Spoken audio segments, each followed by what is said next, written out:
What's going on, everybody? My name is Nikita Nazarov. I am the Russian hockey analyst, or formerly known as one, and this is the hockey channel for all hockey fans to be in, Hockey with Nikitos. And in today's video, I wanted to bring you guys an NHL awards watch. Quinn Hughes or Makar for the Norris. Now that's what the title of the article is that I'm going to be reading to you guys today.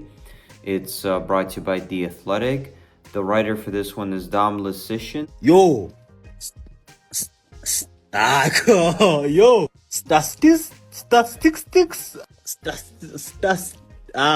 can. I believe that's how you pronounce his name. If I'm wrong, correct me in the comment section. But I found this article very fascinating because, as I'm going to start reading here. Just remember, one way to read faster is to read faster.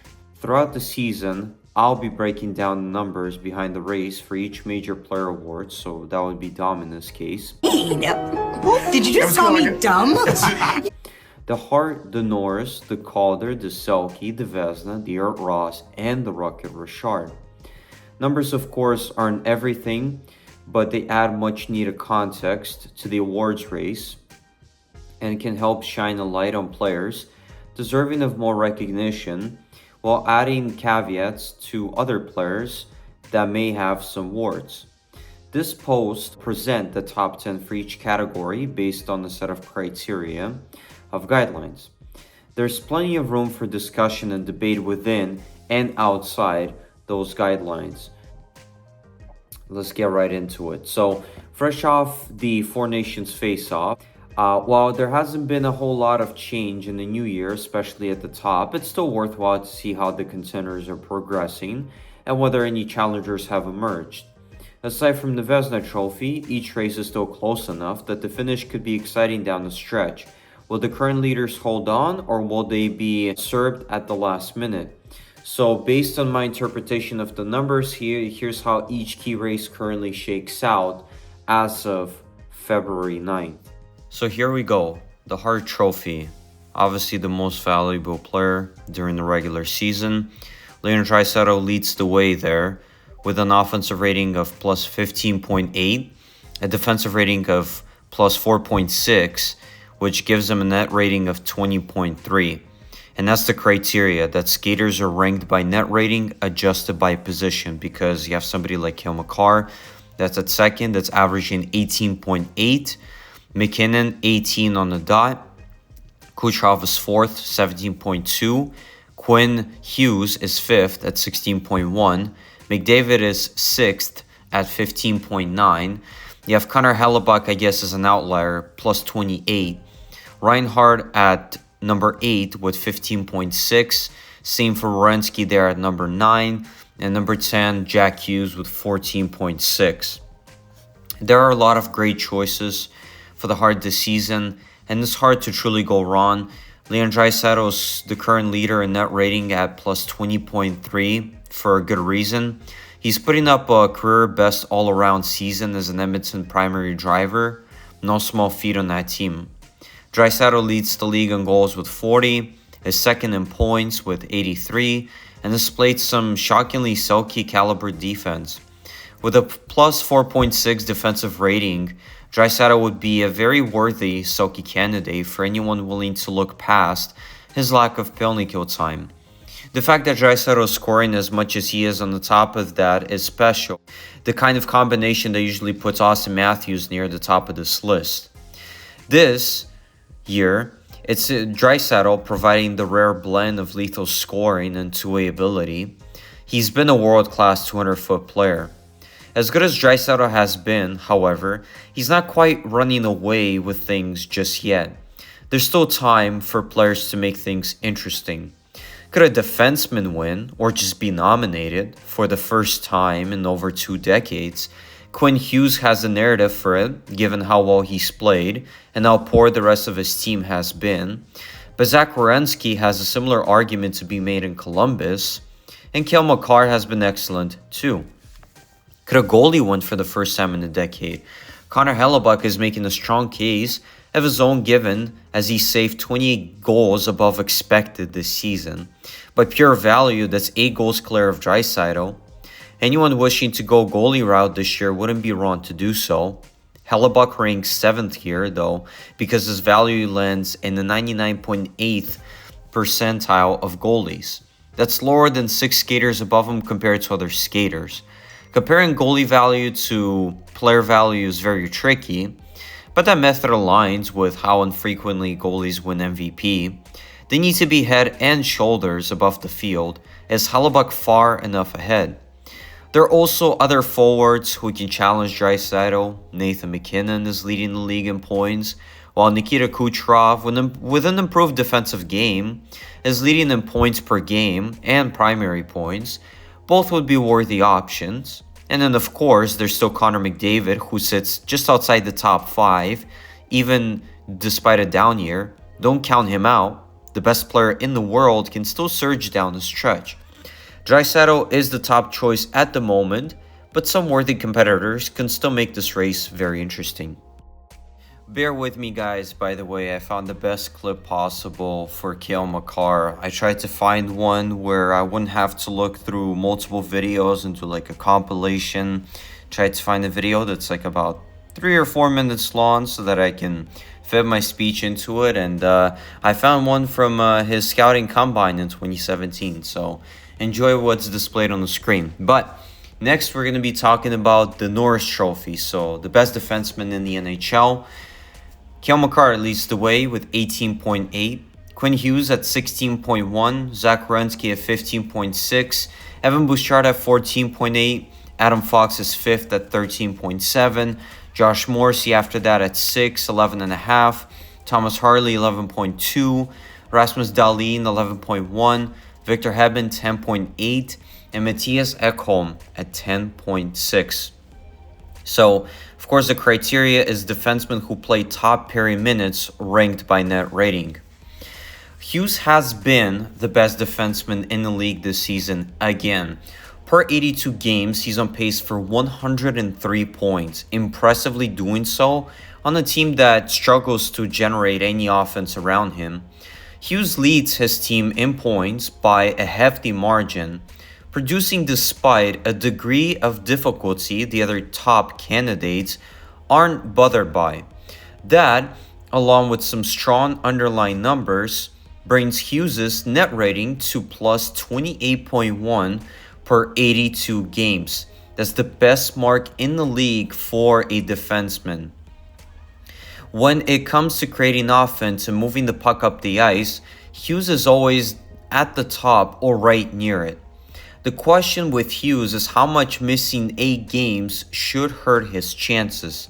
To me, that's enough time missed to tilt the scales elsewhere. Some may disagree though, given Makar isn't that far behind Hughes. Makar is on pace for 32 goals and 91 points and has been stronger defensively than Hughes while playing tougher minutes. He's been available for 100% of Colorado's games, giving him the current net rating lead at plus 18.8. That's 2.7 goals up on Hughes.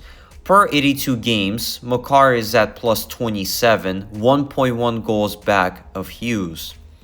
Some folks out there will discredit Makar for how he does without MacKinnon, or simply because he has a player of MacKinnon's caliber to lean on, which Hughes does not. While Makar's performance away from MacKinnon does poke some holes in his case, it is important not to be so decisive when apportioning credit. The elite results Makar and MacKinnon earned together, 62% expected goals and 61% of actual goals, aren't 100% because of MacKinnon. Makar deserves equal credit for the beautiful music they make together. Similarly, the lesser results Makar posts away from MacKinnon aren't 100% because of Makar either, especially since MacKinnon's results away from Makar are also not great. Context matters here, And it's clear Makar's job, when playing away from McKinnon, leans more towards the defensive side on a team that isn't very deep at forward. And it's noteworthy that his plus 5.2 defensive rating is highest among the top 10 defenders here. In terms of all-around ability, Makar has a strong argument. After those two, Werenski is having a marvelous season and is the clear-cut number 3. He has a real shot at challenging the top 2 and has been incredible this season at both ends of the ice. Werenski has entrenched himself as a franchise defenseman and a no-doubt top 5 defender. His on-ice metrics are a shade behind Hughes and Makar, even when accounting for team quality, but the fact he's kept up with their production is meaningful. Those 3 should be on every ballot, but after them is where things get a little murky. Evan Bouchard, despite what some of his detractors say, is having another elite season, cementing himself as one of the game's best. While his personal production may be down, Bouchard has showcased an improved defensive game where he's cut down on his chances and goals against. Adam Fox is here as usual, and it feels like his season is flying under the radar given the state of the team around him. Fox is putting up career-high marks across the board in his relative on-ice impact and has been a shining beacon amid an otherwise dim season for the Rangers. The team earns 57% of actual goals and 56% of expected goals with Fox on the ice this year, the latter of which is a career best mark for Fox. Josh Morrissey, Rasmus Dahlin, and Victor Hedman are staples worthy of consideration, as is Mattias Ekholm, Edmonton's defensive conscious next to Bouchard. But the real surprise here is Thomas Harley. If you were shocked by his call-up to Team Canada, make sure you take in some Dallas hockey down the stretch, especially as he fills in for the injured Miro Heiskanen. Harley's game has taken a big step as he moves up the lineup, and his impacts at 5-on-5 have been extremely strong. He's a puck-moving force. Next up, let's talk about the Selke trophy for the best defensive forward. So we got Sam Reinhart leading the way with a plus 6.9 defensive rating. Barkov is second with 4.5, tied with Anthony Cirelli with 4.5 as well. Hagel at 4.1, Jordan Staal is fifth at exactly 4. We got Philip Danault at 3.5. Mark Stone tied with Anton Lundell for 7th with 3.4. And then Eichel and Hischier are tied at 3.1. Now, this is obviously given to the forward who best excels in the defensive aspect of the game. The criteria is that the forwards who play over 16 minutes per game receive 15% of their team's shorthanded minutes and face top-line forward competition ranked by their defensive rating. There's still a big question at the top of the Selke ballot. Which Panther should it be? Should it be Alexander Barkov, the guy who won last year and has always been Florida's defensive leader? Or should it be Sam Reinhart, Barkov's wingman, who was arguably had a stronger defensive season? In a sense, the Selke situation is basically a defensive version of the Hart argument in Edmonton. We know Barkov is the best defensive forward in the world, just like we know Connor McDavid is the best player in the world. But this year, it's the sidekicks that have been more impressive, and maybe they deserve their flowers for that. I obviously wouldn't call those guys sidekicks, but that's another story for another time. Between Barkov and Reinhart, it's Reinhart with the stronger expected goals against rate, 1.75 per 60 to Barkov's 1.96. And it's Reinhart's with the stronger goals against rate as well, 1.68 to 1.77. Reinhart's relative impact on expected goals is even stronger thanks to the time Barkov missed, where Reinhart continued to excel defensively. That's what leads to Reinhart's decisive 2.2 goal lead when it comes to defensive rating, a gap that wouldn't be made up with Barkov playing as many games either. And for those that view the Selke as an all-around award, Reinhart has led there as well with a slightly stronger expected and actual goals percentage. It's hard not to go with the incumbent, especially for an award that often comes down to reputation. Picking Barkov wouldn't be the wrong answer given his impact, but Reinhart has been so good defensively this year, and it would be a shame not to honor that. That's my top two, so that would be his top two. And after that, it's about detangling more teammates who have been shutdown forces, known in Anthony Cirelli and Brendan Hagel, who have been awesome for the Tampa Bay Lightning, though not quite to the same degree as the Florida duo. Tough minutes, defensive zone draws, killing penalties. The Lightning duo have been incredible. Tampa Bay has allowed just 2.09 expected goals against per 60 with Cirelli on the ice while Hagel isn't far behind. They've made life easier for Tampa Bay's offensive minds, and at least one deserves proper representation on the ballot.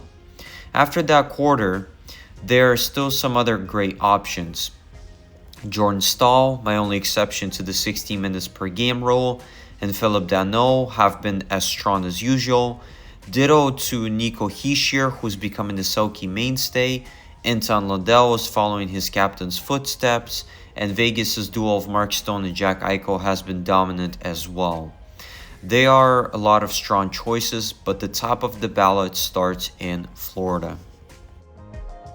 Next up, we have the Calder Trophy for the best rookie of the year.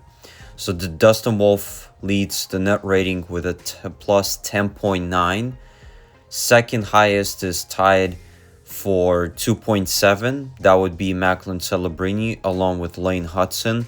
Fourth on the list is Jackson Blake from the Carolina Hurricanes. Then it's Matvei Michkov at 2.0. Then it's at 6, Maxim Tsiplikov at 1.8. Logan Stankoven at number 7 at 0.8. Emil Heineman at 8 at 0.5. Maki Samuskevich at 9 at 0.4. And then Zachary Bolduc at 10 at 0.4.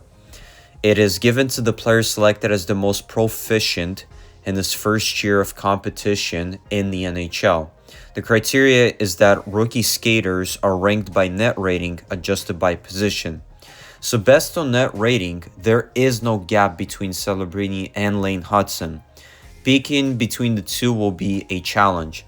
Both have at least 40 points on the season, an impressive feat for both considering Celebrini managed it in 45 games while Hudson is doing it as a defenseman.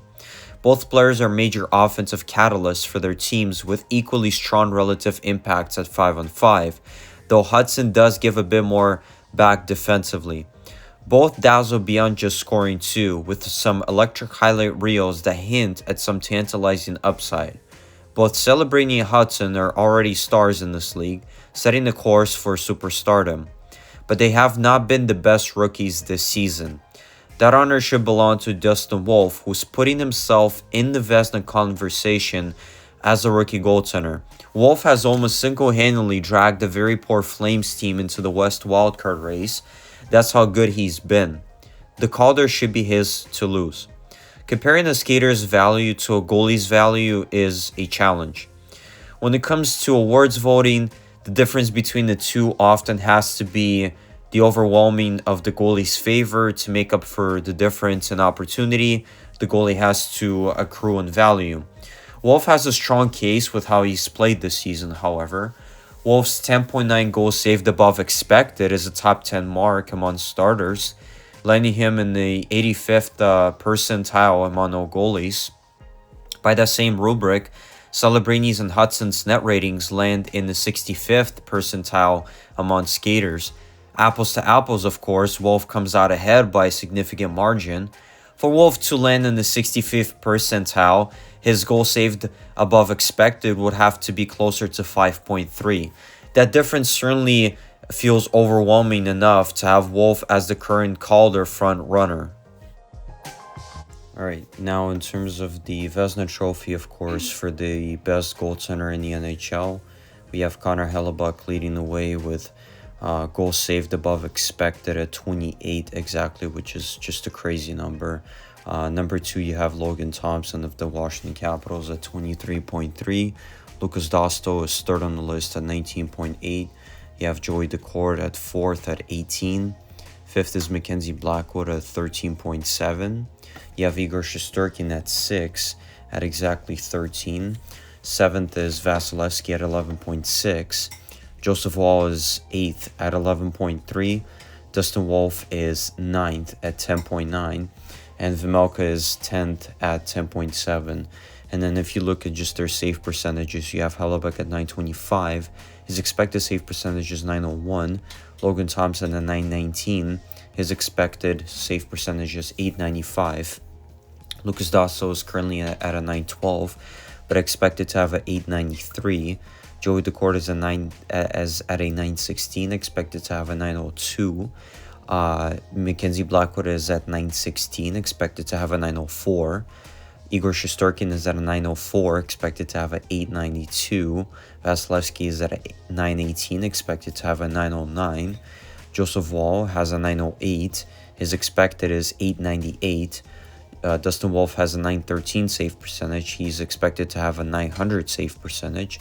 And Vejmelka has a 909 save percentage statistically, and he's expected to have an 897 save percentage. Now, I'm not sure exactly where expected save percentage comes from. Maybe it's based on the quality shots that they faced, that they have saved thus far, versus the ones that they haven't saved. But regardless, you can see now why a guy like Dustin Wolf is, in the Vezina conversation, even though he has a goal saved expected or goal saved above expected that's below, the top 5 mark. There's just other numbers there that you could put together and make a good case for Dustin Wolf. So, given to the goalkeeper, adjudged to the best at this position.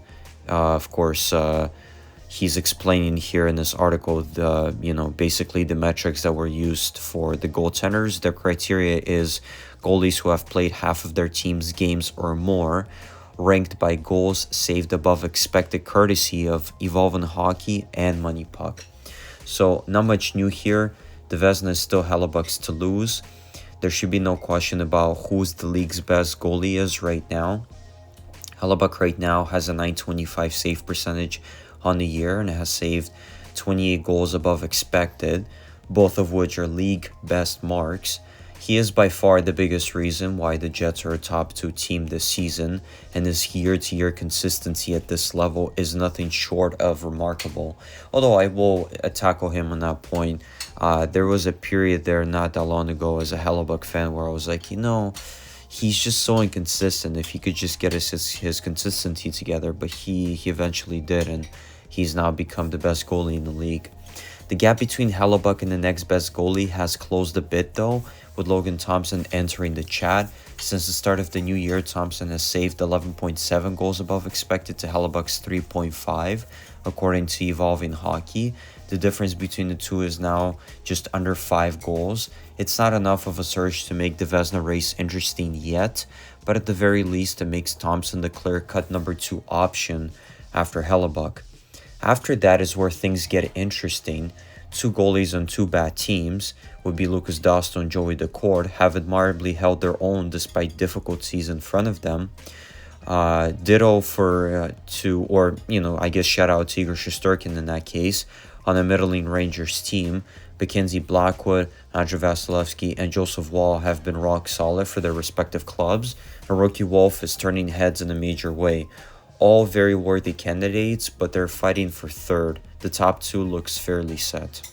Of course, McKinnon right now leads the way for the Art Ross with the most points with 87 points in 57 games. Kucherov is second with 82 points in 52 games. Leon Draisaitl has got 83 points in 55 games. Connor McDavid has 71 points in 49 games. Mitch Marner is 5th on the list with also 71 points in 54 games, however. You have David Pastrnak at 68 points in 57 games for the Boston Bruins. At 7, you have Jack Eichel with 69 points in 55 games.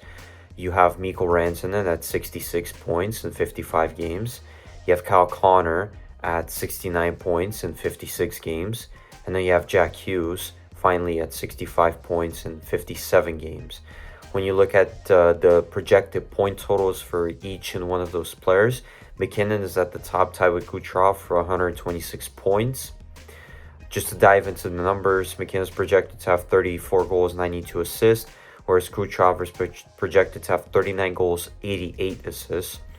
Leon Draisaitl, 57 goals, 65 assists, 122 points.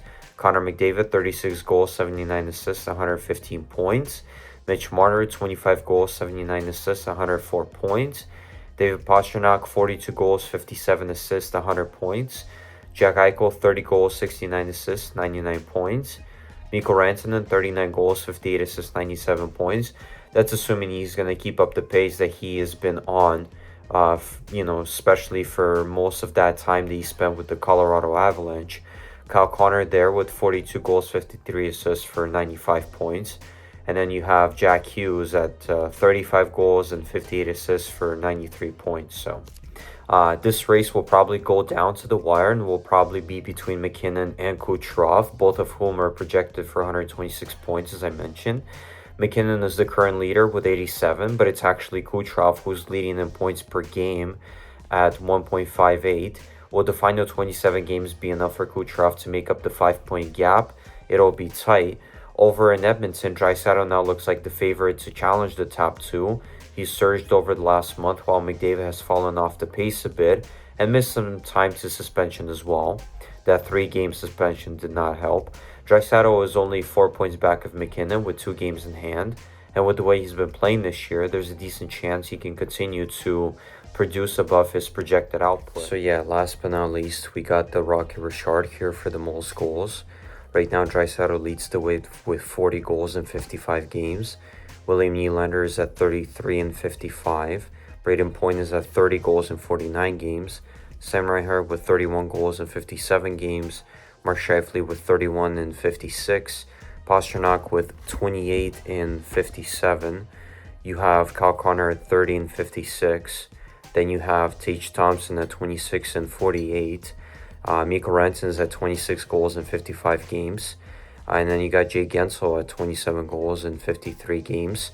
Now the projected goals here is Draisaitl in 82 games, 57 goals. William Nylander in 82 games, 47 goals. Braden Point in 76 games. He's going to be projected to have 45. Sam Reinhart 43 in 82. Mark Scheifele 42 in 82. Pastrnak 42 and 82. Same for Kyle Connor. Tage Thompson 40 goals in 76 games. Mikko Rantanen 39 and 81. And Jay Gensel 39 and 80. Now, of course, not every one of these players is going to be able to play every single game at this point in the season. So that's why some players are projected to have less games than others. Draisaitl pretty much has this one in the bag. He's already 7 goals up on the next closest player. William Nylander has a stronger track record too. He's projected to win by 10 goals for that reason. And with a projected 57 goals, he's the only player this year expected to eclipse the 50-goal mark. Ovechkin is impossible for him to catch Draisaitl at this point. He needed to stay healthy for him to be in the race. I think if he was healthy, he would be where I would say maybe Braden Point is at right now in terms of goals. I would expect him to have like 30 by now, if not more. But the fact of the matter is, for right now, for him, the most important thing is to basically surpass Gretzky, become the greatest goal scorer in NHL history. So that would be the biggest achievement for him. But we're done with that, guys. We finally went through everybody here on this list, through all the trophies. And yeah, this was a very fun video to make. I'm going to be completely honest with you guys. Definitely gave me a little bit more perspective. And I'm definitely excited to see what happens here in the last quarter of the season, I guess, at this point. Because we're over the 50-game mark for most teams anyways, at least. So with all that being said, guys, thank you so much for watching this video from the bottom of my heart.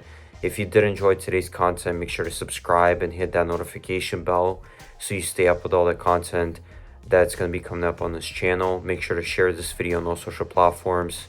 Share it with your friends, colleagues, whomever you may be talking to on day-to-day basis. That would also truly help as well, aside from the social media itself.